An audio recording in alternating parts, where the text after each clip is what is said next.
आप कॉलेज के इस YouTube चैनल पर आपका स्वागत है। आइए आपको लेके चलते हैं डीएलएड द्वितीय सेमेस्टर के प्रथम प्रश्न पत्र के अंतर्गत वर्तमान भारतीय समाज एवं प्रारंभिक शिक्षा के अंतर्गत प्रकरण है शिक्षा का उद्देश्य।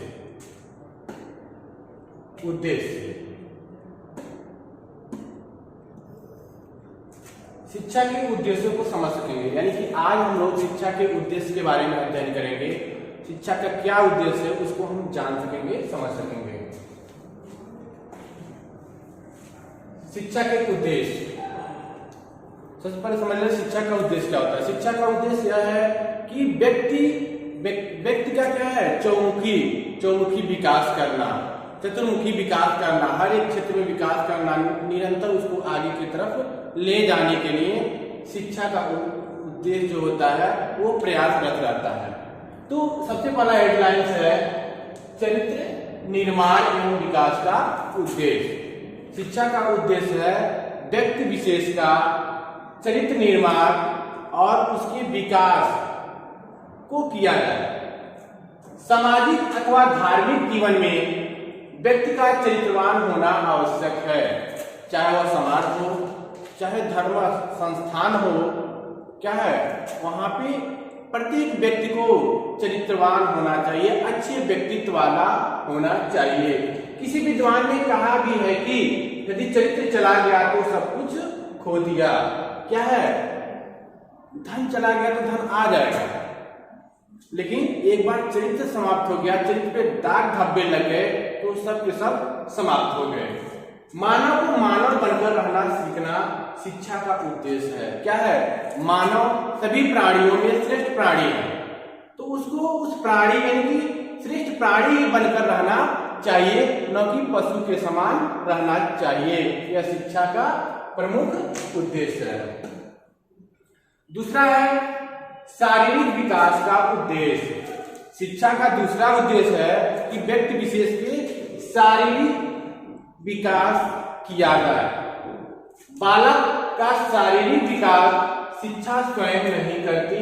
क्या है, शिक्षा स्वयं यह नहीं करती किसी व्यक्ति का या फिर बालक का शारीरिक विकास हो, वह तो मार्गदर्शन करती है, रास्ता बताती है कि आप इस मार्ग पे चलेंगे, चाहे इस चीज का सेवन करेंगे तो आपका सेहत अच्छा रहेगा, आपके शारीरिक विकास होंगे। बालक का शारीरिक विकास संतुलित रूप से किस प्रकार किया जा सकता है, यानी कि किन किन भोज्य पदार्थों का हम उपयोग करें कि हमारा शारीरिक विकास अच्छी तरह से हो सके, इसके विषय में भी शिक्षा का उद्देश्य के माध्यम से मार्गदर्शन किया जाता है। शारीरिक विकास का उद्देश्य बालक के शारीरिक विकास के उपायों के साथ साथ क्रियात्मक पक्ष को व्यवहारिक रूप भी देती है। क्रियात्मक पक्ष मतलब कि क्या क्या व्यायाम हम करें कि हमारा शरीर स्वस्थ रहे और आगे की तरफ बढ़े और विकास करें। अगला हेडिंग है तीसरा, ज्ञान संबंधी उद्देश्य। यह तो हम लोग जानते ही हैं कि शिक्षा से हमें ज्ञान मिलता है, बहुत कुछ सीखने को मिलता है। अगर शिक्षा न हो तो हम एक पशु के समान होंगे।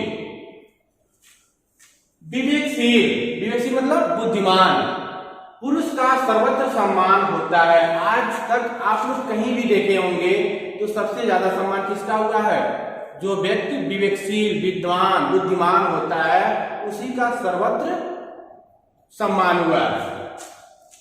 शिक्षा का उद्देश्य बालक को विभिन्न विषयों के बारे में विस्तृत ज्ञान प्रदान करता है। क्या है, विभिन्न विषयों, Hindi, English, math, science, social science, चित्रकला आदि विषयों के बारे में भी शिक्षा का उद्देश्य है कि उनके बारे में ज्ञान दिया जाए। कुछ विद्वान प्रकृति से संबंधित ज्ञान को महत्वपूर्ण समझते हैं। क्या है, साथ साथ प्रकृति के बारे में भी शिक्षा के माध्यम से हमें ज्ञान मिलता है कि अगर हम पौधा लगाएंगे तो हमें शुद्ध वातावरण मिलेंगे, अगर हम पेड़ पौधों को काटते हैं तो हमारा वातावरण दूषित होगा। इन सारी चीजों का ज्ञान हमें शिक्षा के माध्यम से मिलता है। कुछ आध्यात्मिक एवं धार्मिक ज्ञान को महत्वपूर्ण, जबकि कुछ प्रयोजनवादी ज्ञान के व्यवहारिक पहलू को महत्व देते हैं। कुछ विद्वान शिक्षा के उद्देश्य के अंतर्गत धार्मिक और आध्यात्मिक को महत्वपूर्ण मानते हैं, बल्कि कुछ विद्वान जो प्रयोजनवादी होते हैं वो व्यवहारिक पहलू को महत्वपूर्ण स्थान देते हैं, शिक्षा का उद्देश्य मानते हैं।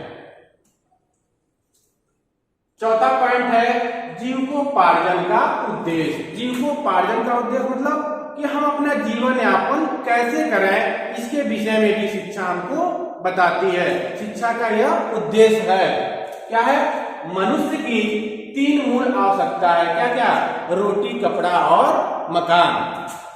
मनुष्य अपनी जिंदगी में सबसे पहले इन 3 चीजों की व्यवस्था करता है। अगर ये 3 चीजें उसे उपलब्ध हो जाती है फिर आगे की वह सोचता है। यदि शिक्षा इन्हें देने में असफल है, इसको देने में, रोटी, कपड़ा और मकान में असफल है, तो उसका उद्देश्य पूर्ण नहीं होता। यानी कि वह शिक्षा नहीं है। जो शिक्षा व्यक्ति को उसके जीवन में रोटी, कपड़ा और मकान को उपलब्ध नहीं करा सकती है, वह शिक्षा क्या है? असफल शिक्षा है, उद्देश्यपूर्ण शिक्षा नहीं है।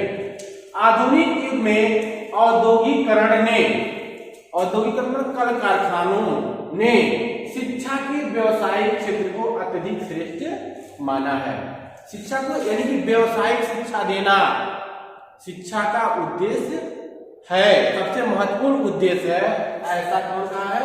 औद्योगिकरण में। और औद्योगिकरण के अनुसार सोचने पे व्यवसायिक शिक्षा दिया जाए, टेक्निकल शिक्षा दिया जाए, यह सबसे महत्वपूर्ण है। यही उद्देश्य व्यक्ति की जीविका की समस्या को हल करता है। कौन? व्यवसायिक शिक्षा ही व्यक्ति की जिंदगी में आने वाली, जीवन में आने वाली समस्याओं को हल करता है और जीविकोपार्जन में काम आता है।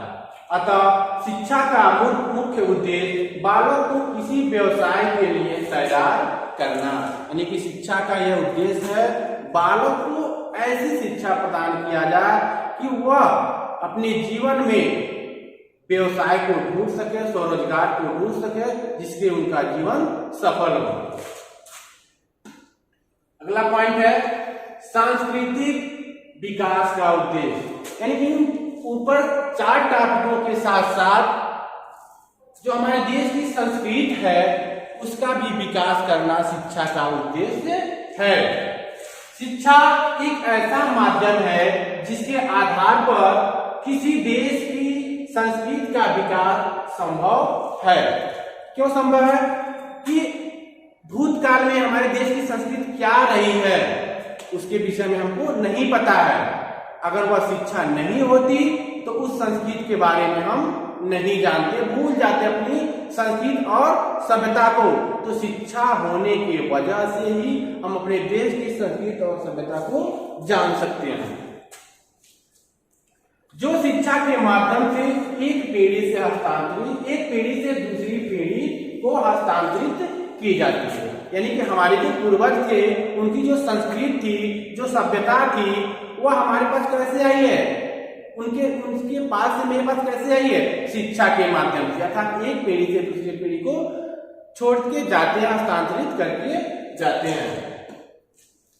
6वां पॉइंट है नागरिकता का उद्देश्य। क्या है? हम भारत के नागरिक हैं, हमारा कुछ कर्तव्य है और हमको कुछ अधिकार भी मिला है। हमें समाज के प्रति, देश के प्रति और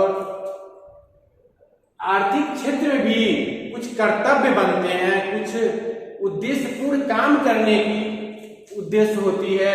ये सारी चीजें हमें शिक्षा के माध्यम से मिलती है। नागरिकता के रूप में प्रत्येक व्यक्ति के कुछ अधिकार और कुछ कर्तव्य होते हैं। यह अधिकार और कर्तव्य हमें संविधान के द्वारा प्रदान किया गया है। हमारे अधिकारों को सुरक्षा रखने के लिए और देश के प्रति निस्वार्थ भाव से तत्पर रहने के लिए उनमें कुछ विशेष गुणों के होने की आशा की जाती है और यह भी आशा की जाती है कि उसे राजनीतिक, सामाजिक और आर्थिक जीवन से संबंध रखने वाली बातें के ज्ञान हो, क्या हो, राजनीतिक, सामाजिक और आर्थिक, कि हम देश के नागरिक हैं, उसके साथ साथ उन तीन राजनीतिक, सामाजिक और आर्थिक के विषय में भी जानकारी रखें, संबंध रखें और उन्हें इन सब बातों की जानकारी कराना नागरिकता की शिक्षा के अंतर्गत आता है। एक व्यक्ति, एक नागरिक को उनके क्या कर्तव्य है समाज के प्रति, राष्ट्र के प्रति और आर्थिक के संबंध में, यह जानकारी कराना शिक्षा का उद्देश्य है।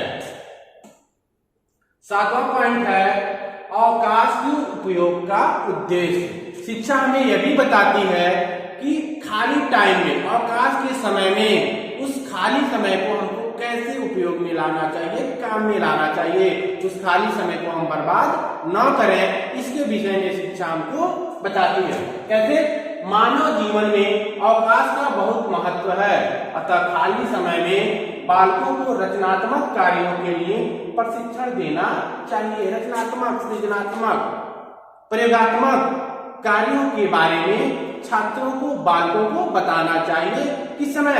अवकाश के समय, कि आप खाली समय में कुछ ऐसे काम करो जैसे कि पार्ट पुर्जे बनाओ, मोबाइल बनाने के लिए सीखिए, लैपटॉप बनाने के लिए सीखिए, ऐसे कामों को करने के लिए उपयोग में लाया जाए और उनकी रचनाओं को संगीत, कला और नृत्य आदि की ओर भी मोड़ना चाहिए। और उसके साथ साथ क्या है, उन खाली समय को इसमें संगीत में, कला में और नृत्य की ओर भी उनका ध्यान आकर्षित करना चाहिए कि खाली समय में आपको संगीत भी सीखना चाहिए, कला भी सीखना चाहिए और नृत्य भी सीखना चाहिए।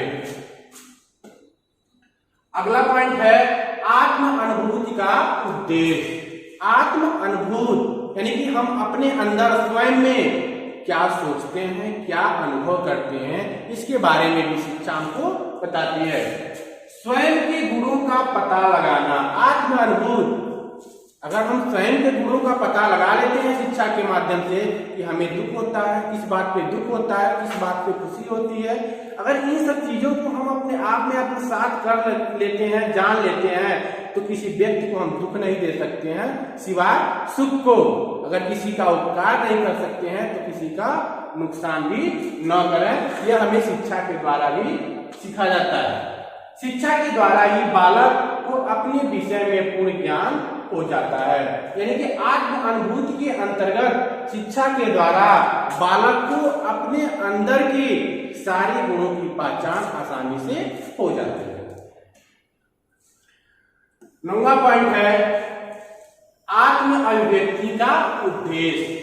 आत्म अभिव्यक्ति यानी कि हमारे अंदर जो विचार है, जो क्वेश्चन है, उसको हम स्वतंत्रता पूर्वक अभिव्यक्त कर सकते हैं, बोल सकते हैं, समाज में अपनी बातों को रख सकते हैं। शिक्षा का एक मुख्य उद्देश्य यह भी है। शिक्षा के दौरान लिपियों का ज्ञान कराया जाता है। जब हमारे देश, भारत देश की लिपि कौन है? देवनागरी लिपि है। अर्थात जब हम शिक्षा ग्रहण करते हैं तो वह लिपियों में लिपिबद्ध होती है, तो उन लिपियों का हमें ज्ञान होता है, जिसके आधार पर बालक किसी भी भाषा में अपने विचार रख सकता है। क्या है? जब हमें लिपि का ज्ञान होगा, लिपिबद्ध करने का ज्ञान होगा, तो हम स्वतंत्रता पूर्वक अपनी बात को आसानी से समाज में लोगों के बीच रख सकते हैं। शिक्षा व्यक्ति का सर्वांगीण विकास करता है। सर्वांगीण यानी चतुर्मुखी, चारों तरफ से शिक्षा क्या करता है? व्यक्ति विशेष का विकास करता है। 10वां पॉइंट है आध्यात्मिक विकास का उद्देश्य। साथ साथ शिक्षा का एक उद्देश्य क्या है? आध्यात्मिक विकास का उद्देश्य। आध्यात्मिक विचार बालकों में पवित्रता लाती है। क्या है? बालकों में, छात्रों में पवित्रता लाती है, धार्मिक भावना लाती है तथा उसकी चिंतन शक्ति का विकास करती है। अगर हम डेली पूजा अर्चना करते हैं तो हमारे अंदर सात्विक सोच आएंगी, अच्छी सोच आएंगी, ऐसा कहा जाता है और अनुभव भी किया गया है। यह व्यक्ति की धार्मिक प्रवृत्ति को जागृत करके व्यक्ति की क्रियाकलापों पर नियंत्रण करती है और यह आध्यात्मिक जो है इसके माध्यम से व्यक्ति के अंदर जो धार्मिक प्रवृत्ति है उसका विकास होता है और वह धार्मिक प्रवृत्ति उस व्यक्ति पे नियंत्रण रखता है, अर्थात उसको कुछ गलत करने से रोकता है। कौन? धार्मिक प्रवृत्ति अर्थात आध्यात्मिक, जिससे बालक समाज विरोधी कार्य नहीं करता। समाज विरोधी कार्य मतलब गलत कर्म, कुकर्म नहीं करता। कौन? जिसको आध्यात्मिक ज्ञान हो, आध्यात्मिक प्रवृत्ति की जानकारी हो। 11वां पॉइंट है संतुलित विकास का उद्देश्य। संतुलित रूप से विकास का उद्देश्य भी शिक्षा का है। जैसे संतुलित विकास के लिए शिक्षा का उद्देश्य उसकी शारीरिक यानी शरीर के रूप में, मानसिक, नैतिक, भावात्मक आदि पक्षों की विकसित करना, व्यक्ति की शक्तियों तथा क्षमताओं का संतुलित विकास आवश्यक। संतुलित मतलब किसी एक पक्ष का विकास नहीं करना, चतुर्मुखी विकास करना, शारीरिक, मानसिक, भावात्मक और जो उनके अंदर क्षमता है और जो शक्ति है उसका भी विकास करना शिक्षा का मुख्य उद्देश्य है। अब हम लोग शिक्षा के उद्देश्य के बारे में अध्ययन कर लिए हैं, उससे रिलेटेड, उससे संबंधित क्वेश्चन है उसको जान लेते हैं। पहला क्वेश्चन है शारीरिक विकास किसका मुख्य उद्देश्य है? यानी कि हमारे शरीर का विकास किसका मुख्य उद्देश्य है? शिक्षा का मुख्य उद्देश्य है। चरित्र निर्माण एवं विकास का उद्देश्य क्या है? शिक्षा के द्वारा हमें अपने चरित्र का निर्माण कैसे किया जाता है, समाज के प्रति कैसी सोच रखनी चाहिए, यह हमें शिक्षा बताती है और शिक्षा का यह उद्देश्य है। थैंक्स। आज के टॉपिक यहीं तक। नेक्स्ट क्लास में आपसे फिर मिलते हैं। धन्यवाद।